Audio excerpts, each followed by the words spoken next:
Talking about enemies of free speech, extraordinary stuff this. 10 years ago, Australia had the deadliest recorded bushfires in our history, Black Saturday, in Victoria. 173 people died in those fires, 7 more later from their injuries. Now, if you're living in those areas, or anywhere that's fire-prone really, wouldn't you like to know, with summer coming up, wouldn't you like to know that lessons have been learned from those disasters and that the precautions have been taken? For instance, the Royal Commission into Black Saturday heard that before that day, fuel loads had been allowed to get lethally high. It was told that Victoria's Environment Department had done burn-offs to just half the land that it should have done. In fact, it burned off as little as a third of the land that it once used to. So I would imagine that you're sitting there thinking, hey, I need to know that that's changed. Have the burn-offs been done ahead of summer? Or are you in your house sitting in the middle of a great big load of fuel just waiting for a spark? You'd think you'd be told. Ha! Joining me is Ed Gannon, editor of The Weekly Times. I spoke to him earlier. Ed Gannon, thank you so much for your time. Look, The Weekly Times asked the Victorian government last year about fuel loads, you know, how the amount of twigs, sticks, leaves and bark on the ground, which goes to the intensity of a fire. What happened when you made that request? So, yeah, we've been on the case since September last year. We asked the question and they came back to us and said, well, it's the sort of information we should only use, we want to use internally, not for public release. So, which we thought was odd because, you know, you're talking about people's lives, you know, what people's right to know what the fire risk is in their area. So that was 12 months ago. So we went through, we asked them, continued to ask them. They came back in about August this year and said, actually, and admitted, that's just not the sort of information we want to make public.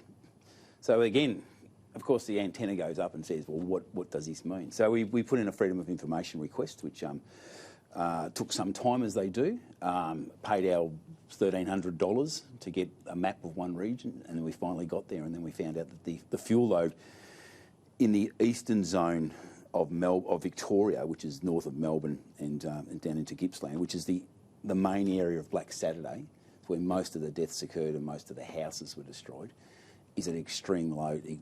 The fuel load is at extreme levels, so which is fundamental.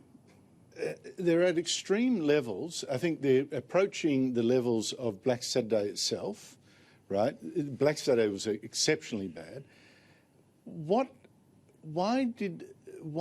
are those levels so high when the Royal Commission into the Black Saturday deaths, 173, 188 if you include people who died later, concluded that more burning of fuel reduction burns had to be done? Why are those levels still so high? So they set a level of 5% of public land to be burned each year, which the government then set off and did, and we've had different colours of government since that. We've had both the Coalition and Labor.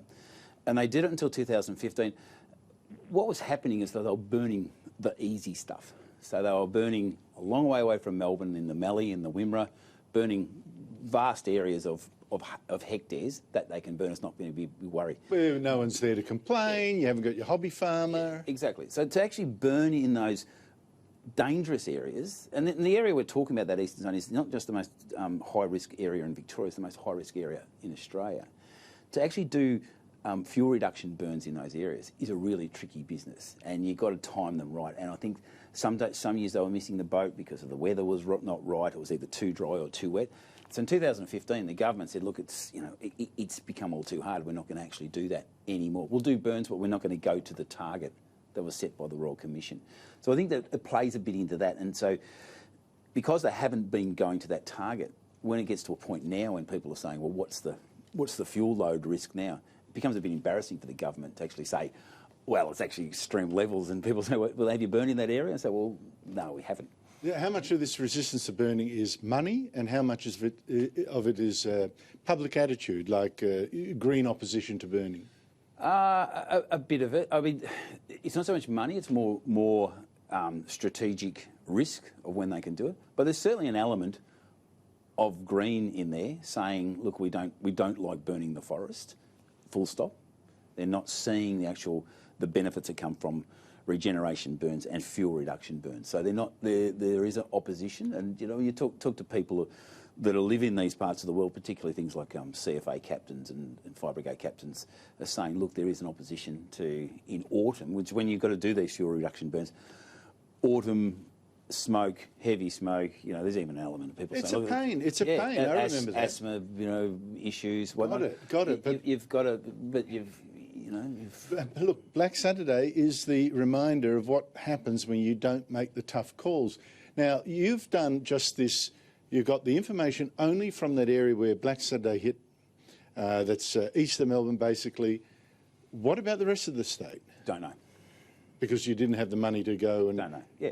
FOA every single area. And the government still hasn't released it. Yeah. So people could be sitting there in the middle of a potential inferno and they don't know. Well, the government's not going to tell them. East Gippsland, you've got...